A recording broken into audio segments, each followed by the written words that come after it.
I'm Marcus Davidson, 34 years old, and after grinding through 12 years in software engineering, I finally hit six figures and thought I'd do something meaningful with it. I wanted to give my family the trip of a lifetime, an all-inclusive week in Turks and Caicos for my parents' 40th wedding anniversary. $18,000, every detail planned, everyone's flights booked. I wanted to show them that their sacrifices for me actually paid off, that the kid who left Columbus for Denver made something of himself. So when I called my mom 3 days after we were supposed to return, excited to hear about the trip, and she said those 6 words that made my blood run cold. "Oh honey, we all went last week." I felt something break inside me that I didn't know could break. Before we jump back in, tell us where you're tuning in from. And if this story touches you, make sure you're subscribed because tomorrow, I've saved something extra special for you. They didn't just go without me. They moved the entire trip up by a week, never told me, and let me sit at Denver International Airport for 4 hours wondering why nobody was answering their phones. But here's the thing that really destroyed me. When I asked why, my dad's response was, "Well, Tyler needed to get back for a work thing, and we figured you're always busy anyway." That moment right there, standing in my Denver loft staring at my packed suitcase, realizing my own family valued my younger brother's car sales job over the vacation I paid for, that's when I understood I wasn't family to them. I was a checkbook. What I did next didn't just shock them. It changed everything about how they saw me, and honestly, how I saw myself. Growing up in Columbus, Ohio, I learned pretty early that hard work was the only currency I had. My parents, Linda and Robert Davidson, weren't poor, but they weren't comfortable either. Dad worked at a factory as a shift supervisor, pulling doubles when he could. Mom juggled part-time administrative work at a dental office with raising 3 kids. We lived in a modest ranch house on Maple Street, the kind of neighborhood where everyone knew everyone and borrowed lawn mowers on Saturdays. I was the oldest, born when my parents were still figuring out how to be adults themselves. Tyler came along 5 years later, and Vanessa 3 years after that. From the moment Tyler was born, something shifted in our house, something I didn't have words for until much later. When I was 9 and broke Mom's favorite vase playing indoor baseball, I was grounded for 2 weeks and had to pay for a replacement with my birthday money. When Tyler was 7 and shattered the glass coffee table jumping on the couch, Dad laughed and said boys will be boys, then bought a new one without a word about consequences. That pattern played out over and over through our childhood like a script nobody bothered to rewrite. At 14, I started bussing tables at Rosie's Diner on Main Street after school, saving money for a car because I knew my parents couldn't help. I'd watch my classmates get dropped off by their parents in decent vehicles while I rode my 10-speed bike through Ohio winters, hands numb even through my gloves. Tyler got his license at 16 and Dad co-signed for a used Mustang, justifying it by saying he needed reliable transportation for his part-time job at the mall. I didn't get bitter about it. Not exactly, but I got focused. I realized early that if I wanted anything in life, I'd have to build it myself brick by brick with no safety net. High school was a blur of AP classes, weekend shifts, and college applications. I got into Ohio State on a partial scholarship, working 2 jobs to cover what financial aid didn't.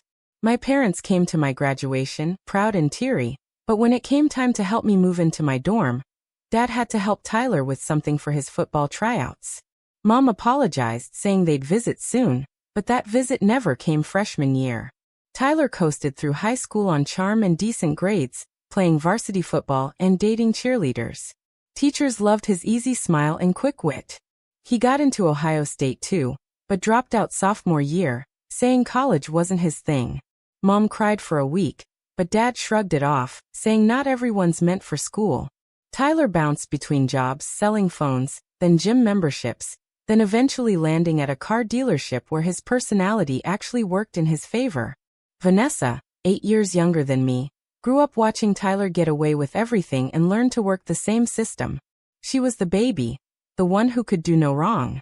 At 16, she crashed Mom's car texting and driving. Instead of consequences, she got sympathy and a newer car with better safety features. I remember thinking how different that was from when I dented Dad's truck at 17 backing out too fast, and had to pay for the repair myself over 6 months of overtime shifts. College was my escape hatch. I threw myself into computer science, discovering I had a knack for coding that felt like solving puzzles. While my roommates partied, I worked on projects, building websites for local businesses, learning programming languages in my spare time. By junior year, I had internship offers from 3 companies. I chose a tech startup in Denver because it was far enough from Columbus to feel like a fresh start, but close enough that I could still visit for holidays. My parents were supportive in that distant way they'd always been with my achievements, like they were proud but not surprised, like my success was expected while Tyler and Vanessa's struggles needed constant attention and intervention. After graduation, I moved to Denver with everything I owned packed into my Honda Accord, ready to prove I could make it on my own terms. Those first years in Denver were humbling in ways I didn't expect.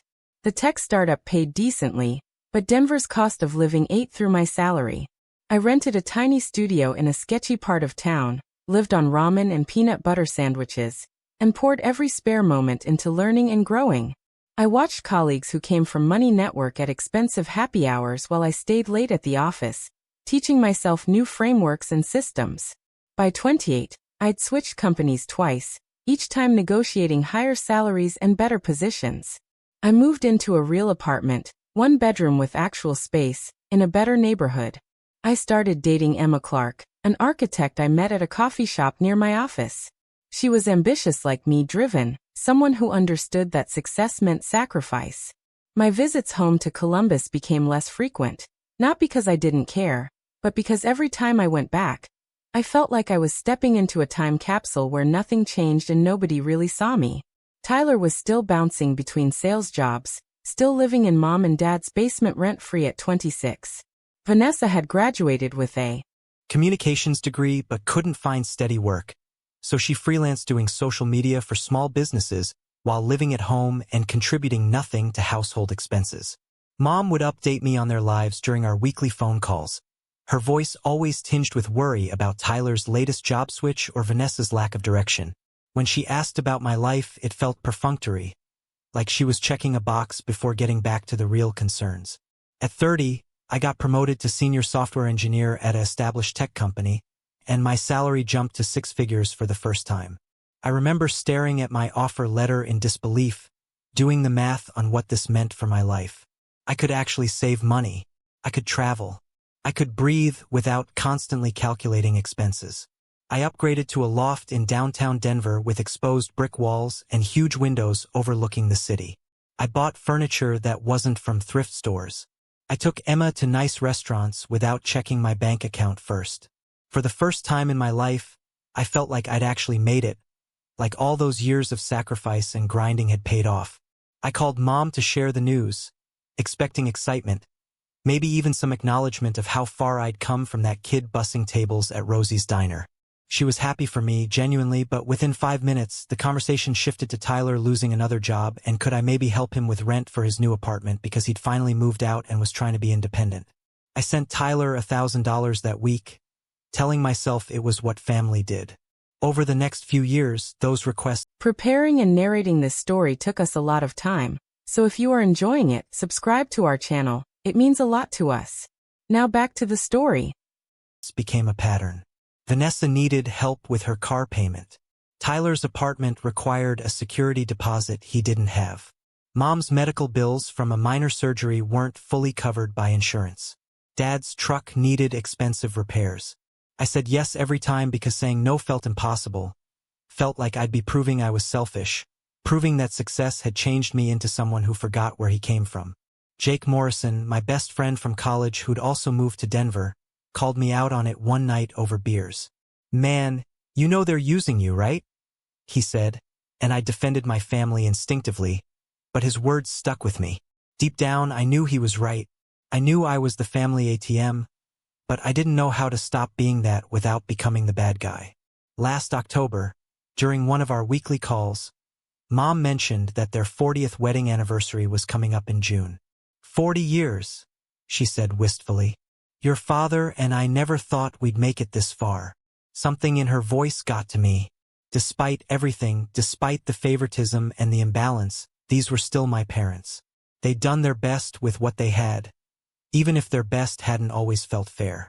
An idea started forming, something grand enough to show them I appreciated them, something that might finally make them see me as more than just the successful son who sent money. I started researching vacation packages, all-inclusive resorts, places that would blow their minds. I found Ocean Vista Resort in Turks and Caicos, a 5-star property right on Grace Bay Beach. The photos showed pristine white sand, crystal clear turquoise water, infinity pools overlooking the ocean. The package included everything: flights, accommodations, meals, drinks, activities. For 6 people for 7 days, it came to $18,000. I stared at that number for a long time. It was a significant chunk of my savings, money I'd been setting aside for a down payment on a house. But the more I thought about it, the more it felt right. This could be the trip that brought us together, that let me show my family I'd made it without rubbing their noses in it, that created memories we'd talk about for years. I called Karen Wallace, my financial advisor, to make sure I wasn't being stupid with my money. She pulled up my accounts and ran the numbers. "You can afford it," she said carefully. "But Marcus, are you sure this is how you want to spend $18,000? That's a house down payment." I told her I was sure that family mattered, that this was important to me. She didn't push back, just helped me move money around to cover it. The next Sunday, I drove home to Columbus, a 5-hour trip I'd been making less frequently. I wanted to tell them in person, wanted to see their faces when I explained what I was planning. We gathered in their living room. The same worn couch and faded carpet I'd grown up with, family photos covering every surface. Tyler showed up late, as usual, breezing in with apologies about traffic. Vanessa was on her phone, half listening. Mom made coffee and brought out cookies she'd baked that morning. Dad settled into his recliner, the same one he'd had for 15 years, and asked how work was going. I waited until everyone was settled, then pulled out the resort brochure I'd printed. "So, your 40th anniversary is coming up?" I started, looking at Mom and Dad. "And I wanted to do something special for you both." I handed them the brochure, watching their expressions as they flipped through images of paradise. "I'm taking all of us to Turks and Caicos for a week in June. All-inclusive, everything covered. Flights, resort, food, drinks, activities. All you have to do is show up." The room went silent. Mom's hand flew to her mouth, eyes welling up. Dad stared at the brochure like he couldn't quite process what he was seeing. Tyler let out a low whistle, leaning over to look. Vanessa finally put her phone down, actually paying attention. "Marcus, this is too much," Mom said, her voice shaking. "We can't let you spend this kind of money." I shook my head, feeling emotional myself. "You raised me," I said. "You sacrificed so I could go to college, so I could have opportunities. This is me saying thank you. This is me giving back." Dad cleared his throat, gruff but clearly moved. "Son, this is incredibly generous." Tyler clapped me on the shoulder. "Damn, big brother, living that tech money life." Even Vanessa seemed impressed, scrolling through the resort website on her phone. We spent the next hour talking about the trip, the excitement building. Mom worried about what to pack, whether she needed a passport renewal. Dad joked about finally learning to snorkel. Tyler talked about the resort's bar like it was the main attraction. Vanessa started planning Instagram content. For the first time in years, I felt like I was really part of this family, like I'd done something that mattered to them beyond sending checks. Over the next 2 months, planning that trip consumed my free time in the best possible way. I worked with a travel agent named Patricia Chun who specialized in luxury Caribbean vacations, making sure every detail was perfect. I booked us a 3-bedroom oceanfront villa at the resort, upgraded from the standard rooms because I wanted Mom and Dad to have their own space with a view they'd never forget. I arranged airport transfers, made dinner reservations at the resort's premium steakhouse for the anniversary night itself, even pre-ordered a cake to be delivered to their room. I created a shared Google Doc with the itinerary, flight information, packing suggestions, everything my family would need. I sent it to everyone with excited emails, counting down the days. Mom called me almost weekly with questions that showed how much this meant to her. Should she buy new swimsuits? What about sunscreen? Would it be available there? Did she need to bring dressy clothes for dinners? I reassured her about everything, told her to buy whatever she needed and send me the receipts, that this was her time to be pampered. Dad was quieter about his excitement, but I could hear it in his voice during our calls when he'd mention looking forward to deep-sea fishing excursions or just sitting on a beach with a cold beer. Tyler seemed enthusiastic too, texting me photos of vacation outfits he was buying, asking about the resort's nightlife, whether there'd be other young people around.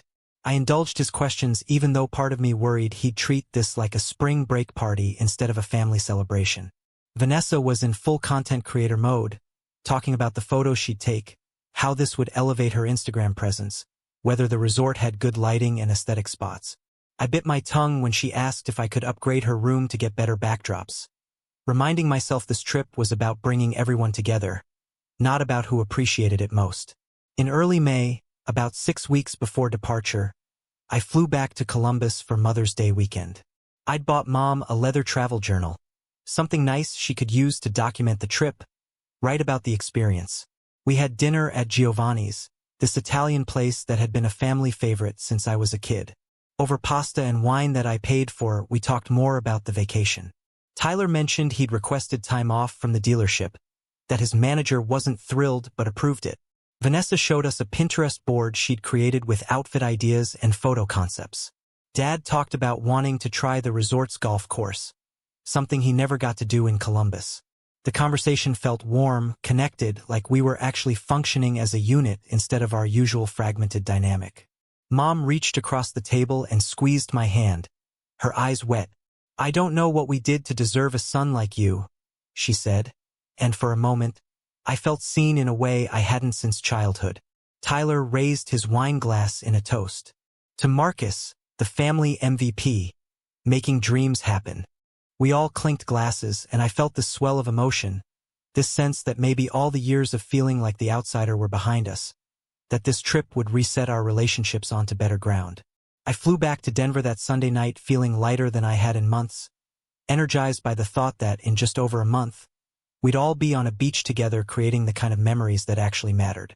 Work was intense through May as we pushed toward a major product launch, but I didn't mind the long hours because I had the trip to look forward to. Emma and I had broken up a few months earlier, an amicable split based on wanting different things, so I was single and honestly glad to have family time to focus on instead of dating complications. Jake noticed the change in me, how I talked about the upcoming vacation with genuine excitement. "Just don't let them take advantage of you, man," he warned one afternoon when we grabbed lunch near the office. "I know you want this to be perfect, but keep your eyes open." I brushed him off, said he was being cynical, that not every family was dysfunctional. Looking back now, I wish I'd listened harder to what he was really saying. 3 weeks before the trip, I confirmed everything one final time with the travel agent. All 6 tickets issued and sent via email. Villa reserved and paid in full. Airport transfers scheduled. Dinner reservations locked in. Travel insurance purchased to cover any unexpected cancellations. I sent another email to the family group chain with final reminders about passport checks, what to pack, when we'd meet at Columbus Airport for our connecting flight through Atlanta to Providencials. I got responses from everyone. Mom with heart emojis and excitement. Dad with a simple thumbs up.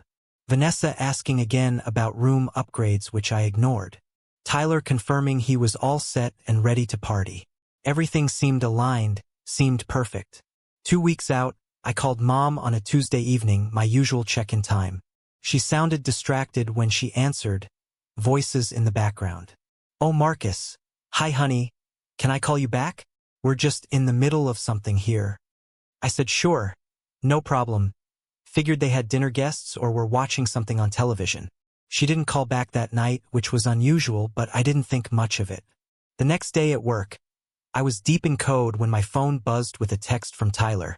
"Hey bro, quick question about the resort. Do they have a business center? Might need to jump on a work call while we're there." I responded that yes, they had business facilities, but asked why he'd need to work during a vacation. He replied with a shrugging emoji and, "Just covering bases.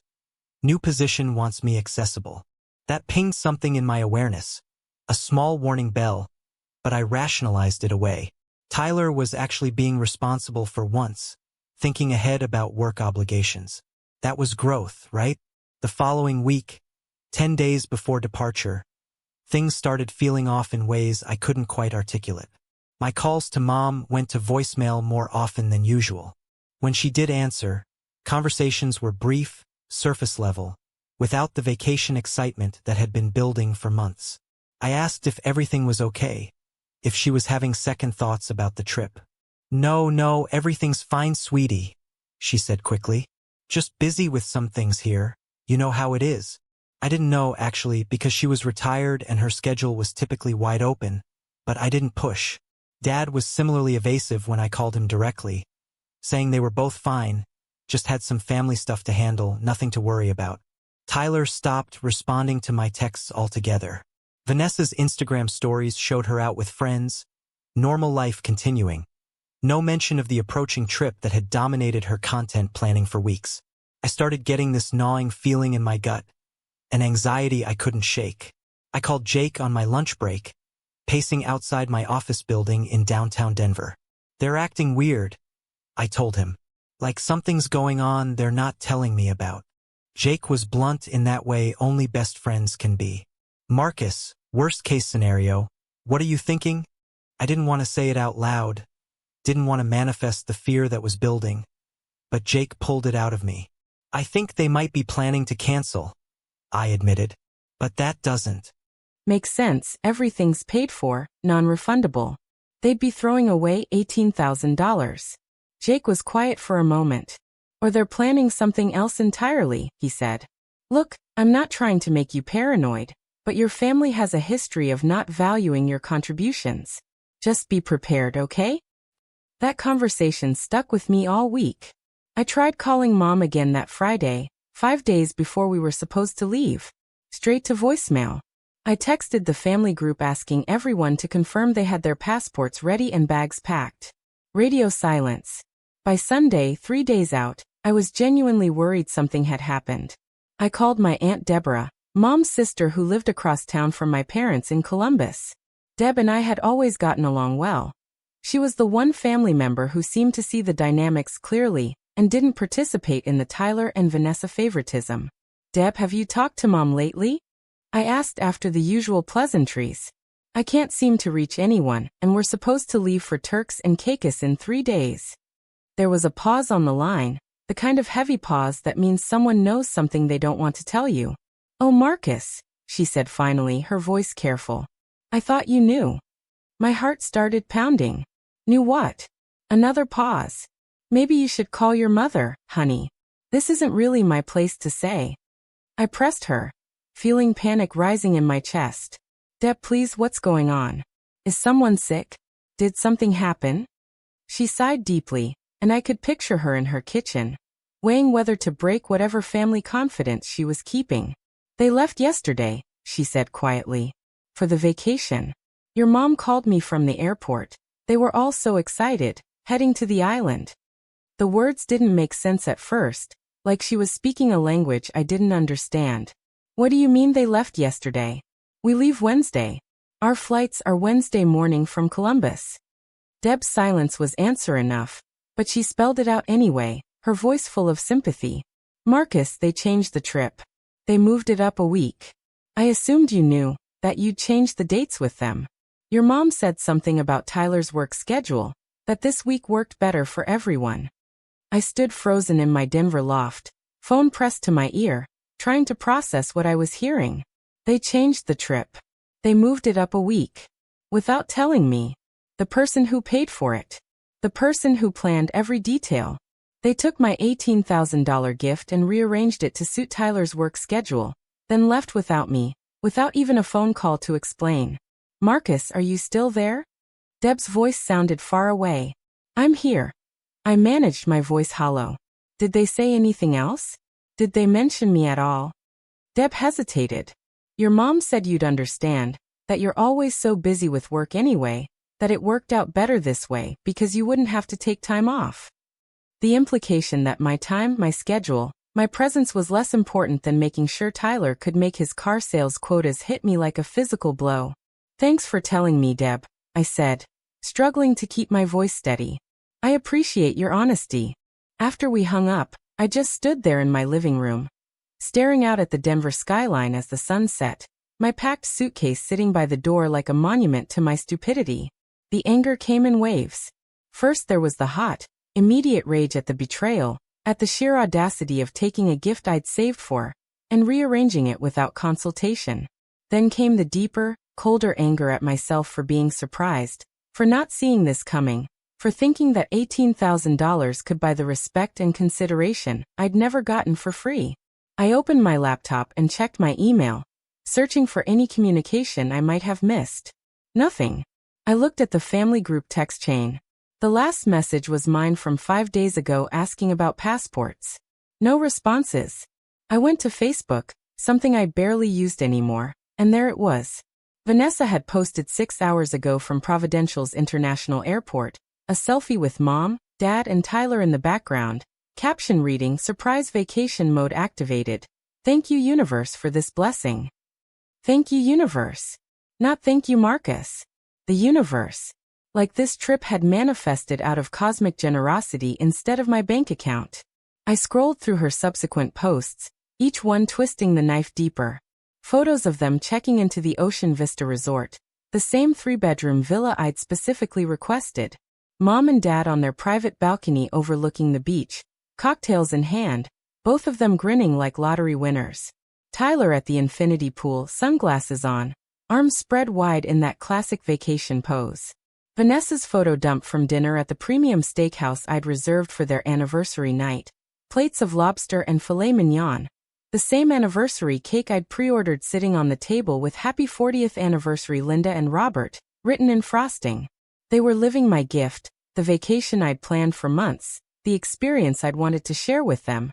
And I was in Denver staring at photos on social media like a stranger watching someone else's life. I called Mom's cell phone. It rang through to her voicemail, her cheerful voice telling me to leave a message. Mom, it's Marcus, I said, trying to keep my voice level. I just found out you're in Turks and Caicos. Our trip. The one I paid for. The one we were supposed to take together Wednesday. I'd really appreciate a call back explaining what happened. I hung up and immediately called again, and again it went to voicemail. I tried Dad's phone. Voicemail. Tyler's phone. Voicemail. Vanessa's phone. Voicemail, though I could see she'd posted another Instagram story 10 minutes ago, so I knew she had her phone on her.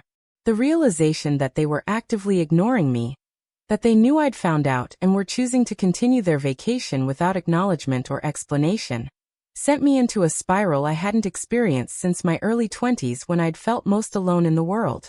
I texted Jake, my hands shaking as I typed. They went without me. Changed the dates and went to Turks and Caicos without telling me. He called immediately. Are you serious right now? His voice was tight with anger on my behalf. Marcus, what the actual hell? They just took your trip? I explained what Deb had told me, about Tyler's work schedule, about Mom saying I'd understand because I'm always busy. Jake was silent for a moment, then exploded. That is the most disrespectful, entitled, narcissistic thing I've ever heard. You paid $18,000 for this trip. You planned every detail.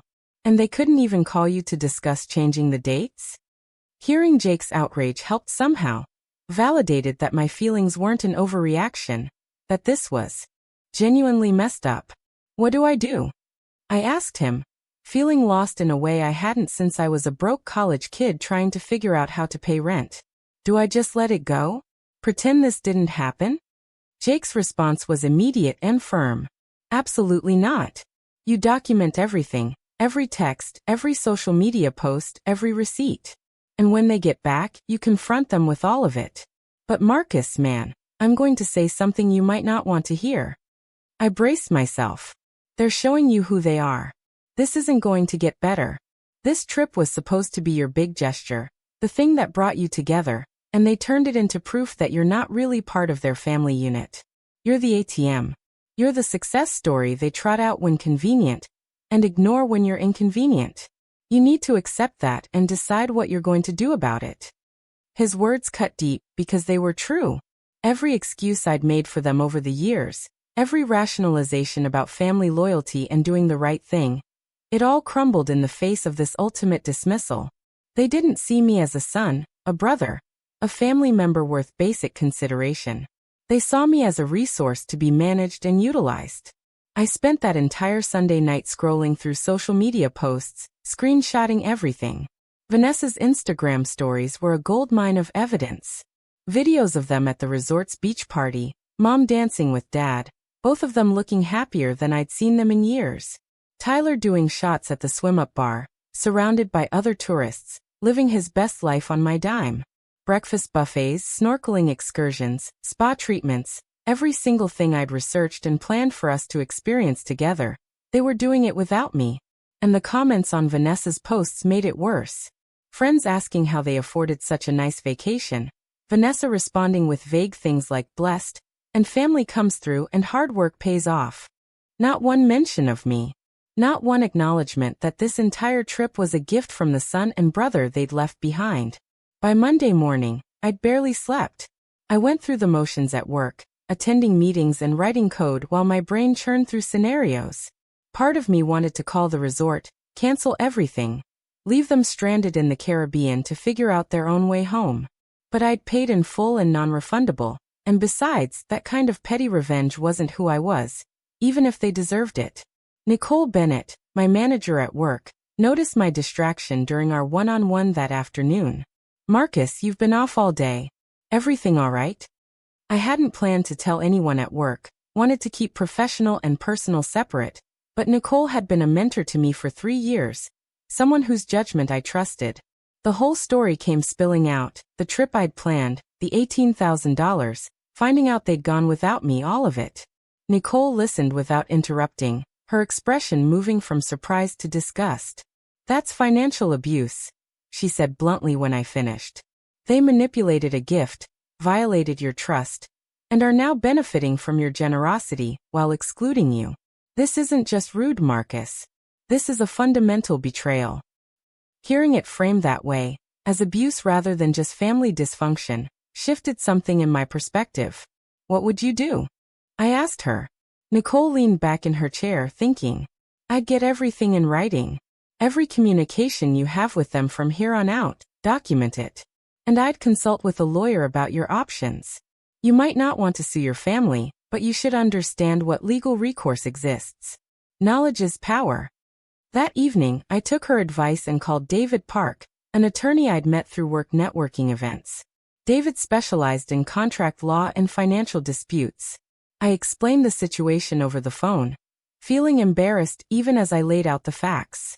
"Let me make sure I understand," David said when I finished. "You purchased a vacation package for 6 people, $18,000, naming yourself and 5 family members as travelers. The travel was scheduled for specific dates. Your family, without your knowledge or consent, contacted the travel agency or resort and changed the dates, then went on the vacation without you." I confirmed that was correct. David was quiet for a moment. "Marcus, this is tricky because family gifts don't typically come with enforceable contracts, but there's a clear case here for fraud or misappropriation. They materially altered a gift in a way that excluded the donor and benefited themselves. The question is whether you want to pursue this legally, which would mean suing your family." The thought of taking legal action against my parents made me feel sick, but David continued. "Here's what I'd recommend. Document everything meticulously.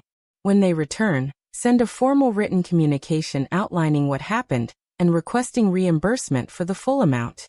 Their response, or lack thereof, will tell you what your next step should be. Sometimes the threat of legal action is enough to make people acknowledge wrongdoing. Other times, you have to follow through." I thanked him and hung up, feeling simultaneously empowered and heartbroken. The fact that I was consulting lawyers about my family, that it had come to this point, showed how far things had deteriorated. Tuesday arrived, the day before I was supposed to fly to Columbus to meet my family for our original Wednesday departure. I called in sick to work, something I rarely did, and spent the day in my loft trying to process everything. My phone remained silent. No calls, no texts, no acknowledgement from anyone in Turks and Caicos that they owed me an explanation. I watched their vacation unfold in real time through social media posts. The resort's catamaran cruise at sunset, Dad holding Mom on the deck, both of them looking peaceful and in love. Tyler parasailing, screaming with joy in a video Vanessa posted. A fancy dinner at the resort's Asian fusion restaurant where they were celebrating mom and dad's actual anniversary, complete with sparklers and champagne I'd arranged to be brought to their table. Wednesday morning, the day we should have been flying out together, I woke up to a text from Mom. Finally, a message. My heart raced as I opened it, hoping for an explanation, an apology, something that would make sense of this nightmare. The text read, "Good morning, sweetie. We're having the most amazing time. Your father and I can't thank you enough for this incredible gift. We're making such beautiful memories. Love you." That was it. No acknowledgement that they'd changed the dates. No explanation for why I wasn't there. No apology for the fact that I was supposed to be part of these beautiful memories, and instead I was sitting alone in Denver watching them happen from 1,000 miles away. The casual cruelty of that text, the way it completely erased the betrayal while still thanking me for funding their betrayal, broke something fundamental in me. I didn't respond. What could I even say that wouldn't sound either pathetic or enraged? I called Jake again, read him the text. His response was savage and exactly what I needed to hear. "She's gaslighting you, bro, pretending everything's normal, that you're part of this trip in spirit or whatever, while actively excluding you from the experience. That's manipulation 101. Don't respond. Let them enjoy their vacation. But when they get back, you need to come at them with everything you've got. No more being the understanding son. No more putting their comfort above your dignity." Thursday and Friday crawled by. I went back to work but functioned on autopilot, my mind constantly drifting to the Caribbean where my family was living it up. More photos appeared daily. Tyler with a group of girls at the beach, clearly having used the trip as an opportunity to hook up with tourists. Vanessa's carefully curated content showing off her outfits and the resort's aesthetic spots. Her follower count growing as people engaged with her luxury lifestyle, posts that were built on my money and my exclusion. Mom and Dad looking more relaxed than I'd ever seen them. Holding hands on beach walks, sharing plates at romantic dinners, experiencing the exact anniversary celebration I'd envisioned for them, just without their eldest son. Saturday, their last full day at the resort, Vanessa posted a carousel of photos with a long caption about gratitude and family bonds, and how blessed she felt to experience such beauty with the people she loved most. The comments were full of heart emojis and praise for her seemingly perfect life. I screenshot it all, added it to my growing folder of evidence, and felt my resolve harden into something cold and immovable. They wanted to pretend I didn't matter? Fine. When they got back, they'd learn exactly what it cost to treat me this way. Sunday evening, I got a notification that they'd all checked into their connecting flight through Atlanta, meaning they'd be back in Columbus by late that night. I didn't text. Didn't call. Just waited. Monday morning, back in Denver at my desk, my phone finally rang with Mom's number. I let it go to voicemail, needing to hear what she'd say when she thought I might not pick up. Her message was cheerful and oblivious. "Hi honey, we're back from the trip. Oh my goodness Marcus, it was absolutely magical. We had the best time. Your father and I want to thank you properly, so give me a call when you can. Love you, sweetheart." Not a single word about the changed dates. Not an acknowledgement of my absence. Just thanks for the magical time that I'd been excluded from. I saved the voicemail, added it to my documentation folder, and called David Park back.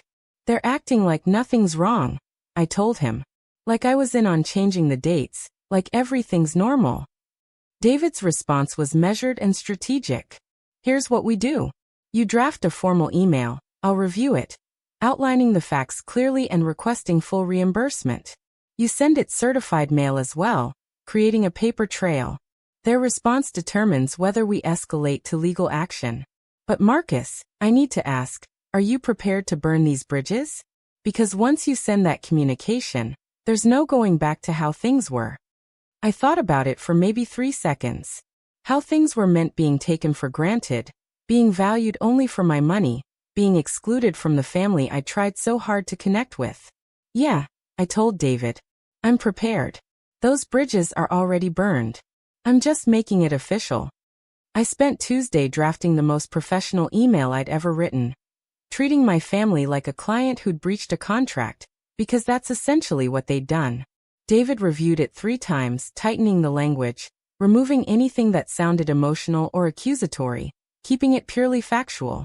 The final version laid out a timeline of events starting with my announcement of the gift in October through the present day. It included screenshots of my original booking confirmations, showing the June 26th departure date for all 6 travelers. It documented my attempts to reach them in the week leading up to the trip and their silence. It attached screenshots of social media posts proving they'd traveled on June 19th instead, a full week earlier than planned. The email concluded with a simple request for full reimbursement of $18,000 within 30 days, paid to my bank account, for the trip they'd taken without my knowledge or participation. David had me send copies to Mom, Dad, Tyler, and Vanessa's email addresses simultaneously at 9 in the morning Denver time, 11 in Columbus, ensuring they'd all see it during business hours when they couldn't claim they missed it.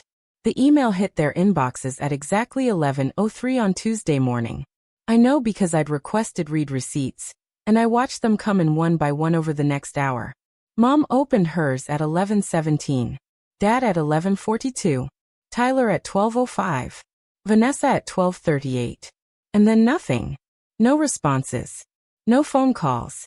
Complete radio silence that stretched through Tuesday afternoon into evening. I'd expected anger, defensiveness, maybe even apologies, but the total lack of response was somehow worse, like they were huddling together trying to figure out how to handle this unexpected resistance from the family member, who usually just accepted whatever they did.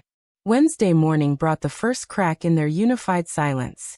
Tyler texted me directly at 7 in the morning Columbus time. Dude, WTF is this email about?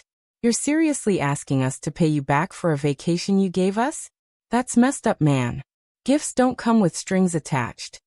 I screenshot his text before responding, keeping my reply brief and cold. Gifts given in good faith with the understanding I'd be included. You excluded me without discussion. The money is owed. Tyler's response came fast and furious. Nobody excluded you, bro. You're the one always too busy for family. We moved the dates because of MY work schedule and figured you wouldn't be able to get off anyway. You're being dramatic as hell right now. The gaslighting was so blatant it would have been funny if it wasn't so infuriating. I didn't respond further, just added his texts to my evidence folder. An hour later, Vanessa called. I let it go to voicemail, and her message was classic Vanessa, sweet voice layered with manipulation. Marcus, hey, it's your sister. I'm really confused about this email. Like, we're all super grateful for the amazing trip, and we thought you'd be happy we were able to go even if the dates changed a little. This feels really hostile, and I don't understand why you're trying to ruin the beautiful experience we had. Can you please call me so we can talk about this like adults? The implication that I was being childish for demanding accountability made my blood boil, but I didn't call back. This wasn't a negotiation. This was a demand for reimbursement, and their attempts to twist it into me being unreasonable only proved that legal action was going to be necessary. Thursday afternoon, 3 days after I'd sent the email, Mom finally called. I was in a meeting at work but stepped out to take it, walking to an empty conference room. Marcus William Davidson, what on earth has gotten into you? Her voice had that tone she'd used when I was a kid and she was disappointed, the one designed to make me feel guilty and small. Sending us legal-sounding emails demanding money back for a gift? Your father and I are absolutely heartbroken. I took a breath, steadying myself against the wave of childhood conditioning that wanted me to apologize and back down. Mom, you changed my gift without telling me. You took the vacation I planned for all of us and went without me. That's not how gifts work. She made a dismissive sound. Oh, Marcus, don't be so dramatic. We didn't change your gift. We just adjusted the timing because Tyler's new position at the dealership required him to be back by a certain date, and this was the only window that worked. We tried calling you to discuss it, but you were so busy with work we didn't want to bother you. And honestly, sweetie, you're always saying how hard it is for you to get time off. We thought we were doing you a favor. The revisionist history was stunning. You tried calling me? Mom, I have phone records showing I called you repeatedly the week before you left and you avoided every single call. You didn't try to discuss anything. You just went. Mom's voice shifted, getting that trembling quality she used when she wanted sympathy. Well, I'm sorry if our communication wasn't perfect, Marcus. But we're your family, we thought you'd understand. Your father and I had the most wonderful anniversary celebration, and it just feels so cruel that you're trying to punish us for that now. We raised you better than this." The manipulation was textbook, turning her wrong into my failing, making me the villain for having boundaries. "I'm not punishing you," I said, keeping my voice level. "I'm asking to be reimbursed for a vacation I paid for that I was excluded from. $18,000, Mom. That's not a small amount." She gasped like I'd slapped her. "You're really going to put a price on your parents' happiness? On your family's memories? Money has changed you, Marcus, and not for the better. You used to be such a sweet, generous boy, and now you're cold and calculating. I honestly don't recognize you anymore." That hurt more than I wanted to admit. Hearing my own mother weaponize my success against me, paint my boundary setting as a character flaw. "The money is due in 30 days, I said quietly. "If I don't receive it, I'll be pursuing legal options." Mom's voice went icy. "You'd sue your own parents? Your brother and sister? Over a vacation? Fine then, Marcus, you do what you need to do, but don't expect us to just accept this kind of treatment. Actions have consequences, and you might not like how this plays out for you." She hung up before I could respond. I stood in that empty conference room shaking, feeling like I just crossed a line I could never uncross. Jake met me for drinks that evening, listened to the whole conversation I'd had with Mom. "She's trying to make you feel guilty for having standards," he said. "That's what toxic people do when you stop letting them walk all over you. They attack your character, make you question yourself, try to isolate you. Don't fall for it, Marcus. You're doing the right thing." Friday brought an email from Dad. The first direct communication I'd had from him through this whole mess. It was short and blunt, so typically Dad that I could hear his voice reading it. "Marcus, your mother is very upset. This demand for money back is causing stress neither of us need at our age. We worked hard our whole lives, and this vacation was something special we never thought we'd have. If you want to be bitter about dates changing, that's your choice, but we're not paying you back for a gift you gave freely. Suggest you reconsider this path before you damage our family beyond repair. Dad." The fact that he put the responsibility for family damage on me rather than on their exclusion and deception showed how little self-awareness any of them had. I forwarded his email to David Park with a simple note asking about next steps. David's response was professionally sympathetic. "Their refusal to acknowledge wrongdoing or offer reimbursement gives us clear grounds to proceed. I can draft a demand letter with legal weight, or we can move directly to filing a civil suit. The question is how far you want to take this." I spent the weekend wrestling with that question. Suing my family felt nuclear, final, destructive in ways I couldn't fully predict. But the alternative was accepting that I'd lost $18,000 and any remaining illusion that I mattered to them as more than a source of funding. Sunday evening, I called Aunt Deborah again. She'd been quiet since initially telling me about the trip, and I wanted her perspective. "Deb, did Mom or Dad say anything to you about my email?" I asked after we'd caught up on small talk. She sighed heavily. "Oh, Marcus, yes, your mother called me in tears saying you were threatening to sue them over the vacation. She made it sound like you'd gone off the deep end." I felt my jaw clench. "Did she mention that they changed the dates without telling me and went without me?" Another sigh.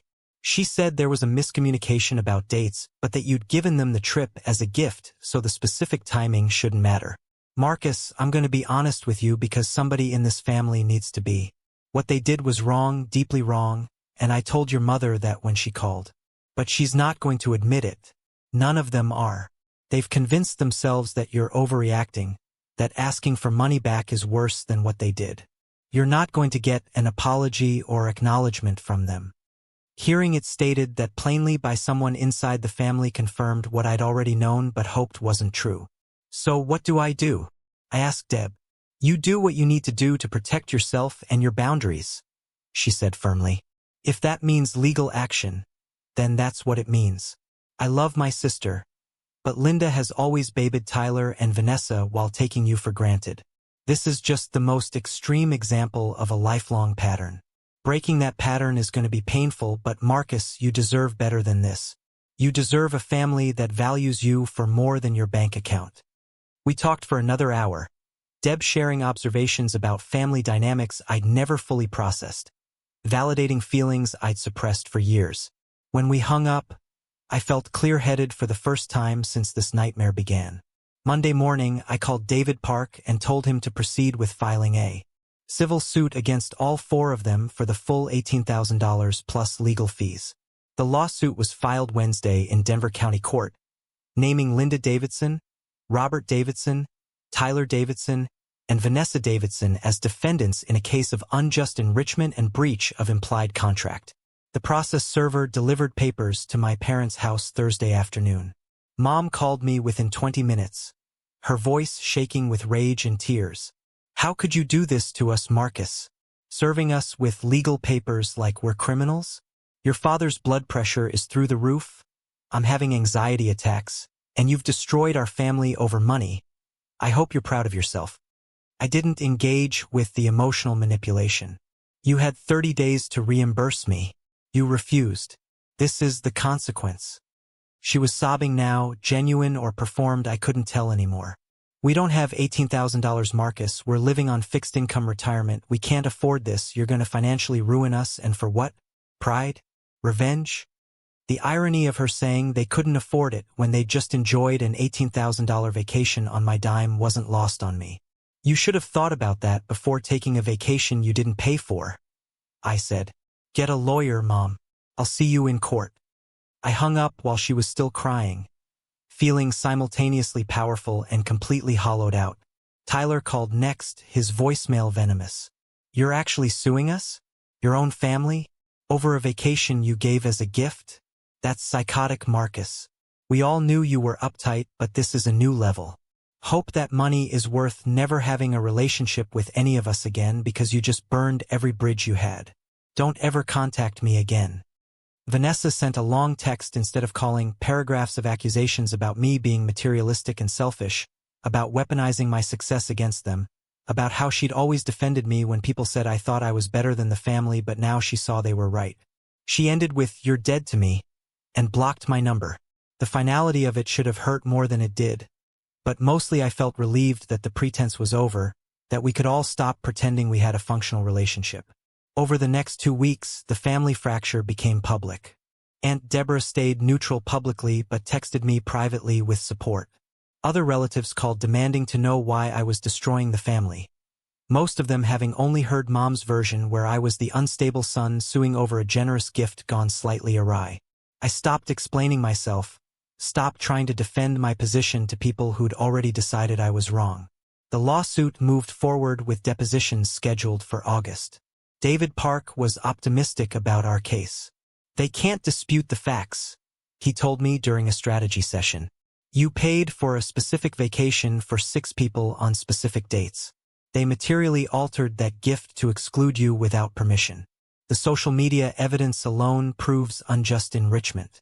Most likely this settles before trial. They'll realize fighting it costs more than paying it." But David didn't understand my family's commitment to being right at any cost. July brought their response to the lawsuit, filed by a lawyer they'd somehow scraped together money to hire. The defense was exactly what I'd expected, claiming the vacation was an unconditional gift, that I'd implied they could adjust dates if needed, that family gifts don't create legally binding obligations. Their attorney painted me as a vindictive son weaponizing the legal system to punish his loving family for a simple scheduling mix-up. Reading their legal response felt like getting punched repeatedly, seeing our relationship reduced to legal arguments and accusations, watching them lie in official documents about conversations that never happened and permissions I never gave. Discovery phase was brutal. I had to turn over years of text messages, emails, financial records proving the vacation payment. They had to do the same, and their communications revealed planning I hadn't known about. A group text chain between the 4 of them from mid-May, 6 weeks before the trip, where they discussed changing the dates without telling me. Tyler writing, "Marcus will be pissed, but he'll get over it. He always does." Mom responding, "We'll explain it was for your work. He'll understand." Vanessa adding, "Honestly, he probably won't even notice until we're already there, LOL." Dad's single contribution being, "Let's just do what works for us." Seeing in writing that they'd consciously decided to exclude me and bet on my compliance destroyed whatever small hope I'd harbored that this had been a genuine miscommunication. These were people who'd calculated that disrespecting me was worth the risk because I'd never fought back before. They'd been right about my pattern until now, and discovering they'd been so confident in my doormat status radicalized me in ways I hadn't anticipated. The trial ended with Judge Reynolds ruling in my favor for $18,000 plus legal fees, totaling $23,000. She called my family's conduct shameful from the bench, saying she'd rarely seen such clear exploitation of generosity. Mom sobbed audibly while Dad sat frozen, his jaw clenched tight. Tyler stormed out before the judge finished speaking, and Vanessa stared at me with pure hatred burning in her eyes. Outside the courthouse, their supporters confronted me, hurling insults about destroying my family over money. David had to position himself between us, threatening to call security before they finally dispersed. That night alone in my hotel room, I cried for the family I'd never really had and the illusion I'd finally stopped chasing. They missed the 90-day payment deadline, exactly as I'd predicted. David filed for wage garnishment and suddenly Mom was calling again, begging for more time, claiming I was destroying them financially. The manipulation was transparent, one last attempt to make me the villain for enforcing consequences they'd brought on themselves. I blocked her number and told David to proceed. Garnishment began in February, pulling small amounts monthly from Dad's pension and Tyler's dealership paychecks. Vanessa claimed no wages to garnish, so the court placed a lien on future employment. It would take years to recover the full amount, and I was fine with that. This had never been about quick repayment but about establishing that disrespect carried consequences. The family cut all contact after that, complete silence that honestly felt like relief rather than loss. I changed my phone number, scrubbed my social media of their traces, and started building a life that didn't revolve around seeking approval from people who'd never valued me. Work became my sanctuary. With the emotional energy I'd wasted on family dysfunction now redirected, I thrived. I earned another promotion in April, leading a major development team with my salary pushing toward $200,000. Emma and I reconnected and started dating seriously, her support through the trial showing me what real partnership looked like. Her family welcomed me warmly, no strings attached, no expectations that I'd fund their lifestyle, just genuine interest in who I was as a person. After 2 years, the garnishment finally paid the debt in full. David called asking if I wanted to close the case officially. I told him yes, file whatever made it final. I was done with all of it. The closure felt anticlimactic, just a legal file stamped complete, and a bank account holding the exact dollar value my family had placed on our relationship. I took that $23,000 and established the Marcus Davidson Scholarship at Ohio State for first-generation students putting themselves through school without family support. 2 students annually would receive $5,000 each toward tuition, the remainder funding the endowment. Using my family's debt to help kids who understood building success alone felt like the most productive transformation of that pain. I don't hate my family anymore. That anger burned out somewhere along the way, replaced by indifference. They're strangers who share my DNA, people I once loved who couldn't love me back in any healthy way.